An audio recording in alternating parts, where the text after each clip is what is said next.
Hello, my name is Xifeng. I am co-founder of Cook72. Cook72 is working on smart cooking platform.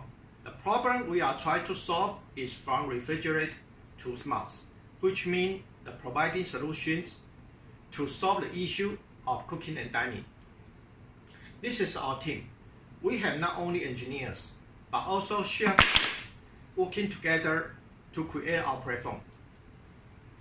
Connected appliances are hard, but Cook72 is more than that.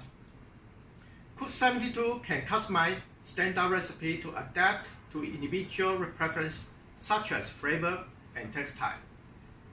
Cook72 also provides open API to allowing food supply to access our database.